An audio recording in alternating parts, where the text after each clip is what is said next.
Paris में आज दिन भर से आतंकी वारदात जारी है। अभी एक ताजा हमला जिसमें 2 लोगों की मौत की खबर आ रही है। ये शूट आउट पेरिस के पूर्वी हिस्से में हुई है। इससे पहले एक अन्य शूट आउट में एक शख्स की मौत हुई थी। एक और आतंकी घटना इससे पहले पूर्वी पेरिस में हुई थी, जहां कोशेर ग्रोसरी में 2 आतंकियों ने एक महिला को बंधक बना लिया। पुलिस के मुताबिक बंधक बनाने वाले आतंकियों के तार शार्ली एब्दो में हमला करने वाले आतंकियों से हो सकते हैं। फिलहाल बंधक संकट को देखते हुए आसपास के स्कूल्स को बंद कर दिया गया है। पेरिस के चार्ल्स द गॉल एयरपोर्ट को भी आंशिक तौर पर बंद रखा गया है। लवीना टंडन हमारे साथ, हमारी सहयोगी इस वक्त सीधे जुड़ रही है इसी खबर पर। लवीना, इस वक्त किस तरह की परिस्थितियां, एक के बाद एक घटनाओं की जानकारी आ रही है? बिल्कुल, बहुत ही आश्चर्यजनक बात है कि एक के बाद एक किस तरह से और अलग अलग पेरिस के अलग अलग जगह, कभी ईस्ट, कभी यहाँ एयरपोर्ट के पास, कभी कहीं, बहुत ही हम एक जगह पहुंचे हैं और हमारे पीछे कुछ हो जाता है। क्योंकि अब इस वक्त मैं यहाँ पर हूँ एयरपोर्ट के पास, जहाँ दोनों भाइयों ने बंधक बनाया हुआ है। जिस प्रिंटिंग कंपनी के प्रीमाइसेस पर हैं, वो उसकी के ओनर को बंधक बनाया हुआ है। और दूसरी जगह तीसरी शूटिंग जो हुई है कोशेर शॉप में, ईस्टर्न पेरिस में, जहाँ मैं रह रही थी और जहाँ से अभी ट्रैवल करके आई हूँ, वो वहाँ पे कहते हैं कि वो वही गनमैन है शायद जिसने मॉन्टरूज में म्युनिसिपल पुलिस की महिला को मारा था। 27 साल की महिला थी वो। उसने 15 दिन ही हुए थे उसको अपना काम जॉब ज्वाइन करे हुए, उन्हें मारा था। शायद ये वही गनमैन है। उसके पास भी इसके पास ऑफकोर्स मशीन गन है और वो फरार हो गया था। एक काबू में आया था और एक फरार हो गया था। और यहाँ पे लगता है कि बहुत सी महिलाएं और बच्चों को भी होस्टेज बनाया गया है। स्कूल बंद कर दिए गए हैं। कुछ अब बहुत हैवी पुलिस यूनिट अब वो तीसरी जगह मूव कर रहे हैं। ऑलरेडी हमें पता था कि 88,000 पुलिस कर्मी लगे हुए थे यहाँ पे भी। अब आपको हम बताएं, 1 मिनट, आप जैसे बात कर रही हैं, हमें अभी खबर मिल रही है, एक रिपोर्ट की है कि 2 लोग शायद जो होस्टेज थे वो मर गए हैं। ये पूरी तरह से कंफर्म नहीं किया जा सकता। आई थिंक उनको शूट कर दिया गया है।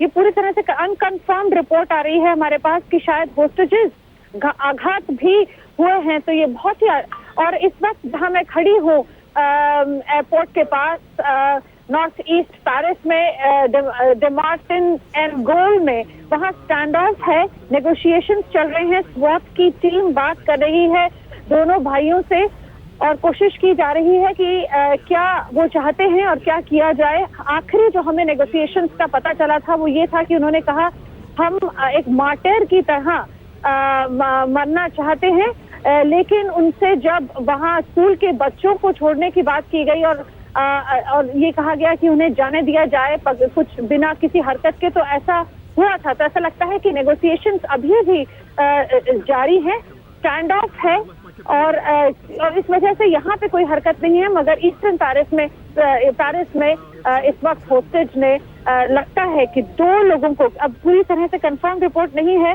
कि ये 2 लोग किस तरह से मारे गए हैं, पर लगता है 2 डेड इन पेरिस। बहुत बड़ी खबर ये लवीना, और हालांकि इसकी पुष्टि नहीं हुई है जैसा कि आप बता रही हैं, लेकिन कुल मिलाकर लवीना, फ्रांस आतंकवाद के नजरिए से बहुत मुश्किल वक्त से गुजरता हुआ, अलग अलग हिस्सों में ये सब कुछ हो रहा है। कैसे निपटेगी इससे फ्रांस की सरकार? बहुत ये एक बहुत ऐसा लगता है, ऐसा अभी भी हम आपको एक सेकंड आप जरा होल्ड कीजिए।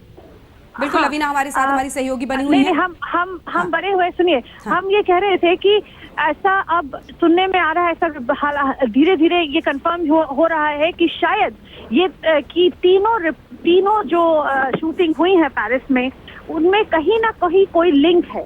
ये जरूर हो सकता है कि 2 टेरर सेल्स, 2 आतंकी सेल्स ऑपरेट कर रहे हैं अलग अलग तरीके से और एक अलग अलग जगह ये वारदातें हो रही हैं, लेकिन कहीं ना कहीं कोई कनेक्शन बनता हुआ नजर आता है। 9 लोगों को सुबह गिरफ्त में लिया गया था पूछताछ के लिए। उसका क्या हुआ अभी सामने नहीं आया, लेकिन पेरिस की सिक्योरिटी के सामने, मीडिया के सामने, लोगों के सामने, हम सब के सामने ये हर इंसिडेंट आता है और एक और कितना अचंभा किया जाए, अब अगला क्या होगा, कहाँ फिर और शूटिंग होगी, इसका कोई अंदाजा नहीं है। तो एक अंदर कहीं ना कहीं एक डर बैठता जा रहा है, जो पहले ऐसा लग रहा था कि हम बिल्कुल हिम्मत करके हम इसका सामना कर रहे हैं, पर वाकई अब लगता है कि लोगों को, सिक्योरिटी को, हर जगह को खूब हिम्मत की अब जरूरत पड़ेगी, क्योंकि ऐसी सोच लग रही है कि कहीं ना कहीं कुछ और आगे भी कुछ प्लान बाकी हैं।